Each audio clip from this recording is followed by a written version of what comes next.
नमस्कार शेतकरी मित्रांनो, सध्या पावसाळी अधिवेशन चालू आहे आणि या अधिवेशनामध्ये शेतकऱ्यांच्या शेतामध्ये जी अतिवृष्टी झाली त्या अतिवृष्टी संदर्भात चर्चा चालू आहे।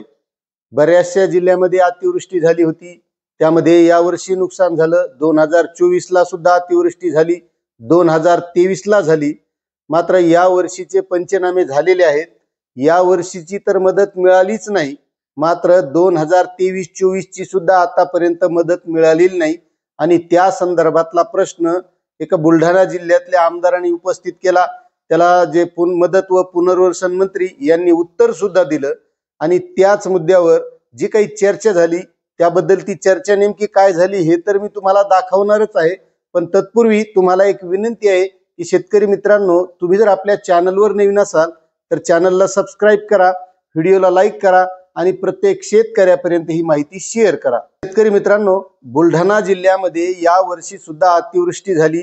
त्यामध्ये संग्रामपूर असेल, जळगाव जामोद असेल, बऱ्याचशा भागामध्ये हे अतिवृष्टीमुळे शेतकऱ्यांचं नुकसान झालं। या वर्षीचं तर झालंच झालं, मात्र याही अगोदर मागच्या वर्षी झालं, म्हणजे 2024 ला 2023 ला, आणि त्यावेळेस सुद्धा शेतकऱ्यांचे पंचनामे करण्यात आले।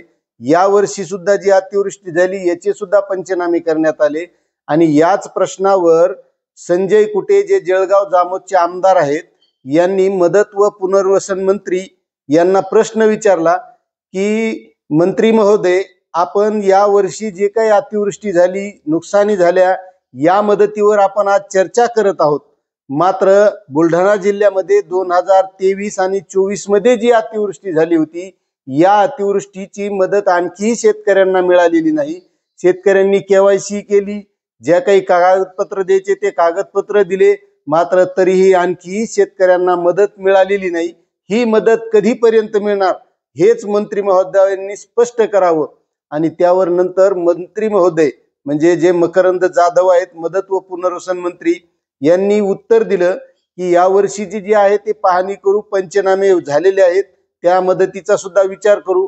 मात्र जी 2023 आणि 24 ला जी नुकसान भरपाई झाली होती त्या नुकसान भरपाई संदर्भात 445 कोटी रुपये हे पोर्टलवर दिलेले आहेत।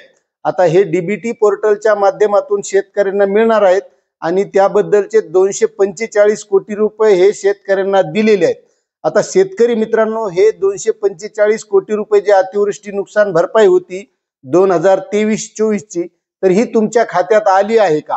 नक्कीच आली असेल तर कमेंट करा, नसेल आले तर तशी नाही सुद्धा कमेंट करू शकता।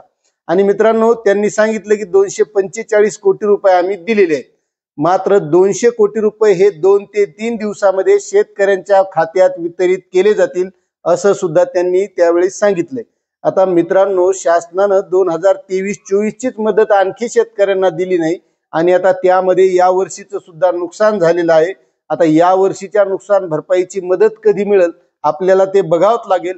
मात्र नेमकी त्यांच्यामध्ये काय चर्चा झाली, म्हणजे संजय कुटे आणि मदत व पुनर्वसन मंत्री मकरंद जाधव पाटील यांच्यात काय चर्चा झाली ती सुद्धा बघून घ्या। 25 ची आपण चर्चा करतो, पण 24 आणि 23 मध्ये घडलेल्या घटना ज्या अतिवृष्टीच्या आहेत, खरडून गेलेल्या शेतीच्या आहेत, त्याचे जर अजून पैसे मिळत नसतील तर तातडीनं पालकमंत्री महोदय, मदत पुनर्वसन मंत्री सुद्धा आहेत, तातडीनं या हप्त्यात किंवा दुसऱ्या हप्त्यामध्ये बुलढाणा जिल्ह्याचे या विषयांची जे पेंडिंग आहे त्याची मीटिंग लावावी आणि लवकरात लवकर त्या शेतकऱ्यांना न्याय मिळेल याचा प्रयत्न ते करणार आहात का? पंचनामे प्राप्त झाले की या संदर्भातली मदत ही तातडीनं दिली जाईल। की जवळपास 3,32,00,000 शेतकऱ्यांना 23-24 मधल्या 445 कोटी रक्कम ही डीबीटी पोर्टलद्वारे येणाऱ्या 2 ते 3 दिवसामध्ये आम्ही वर्ग करतोय।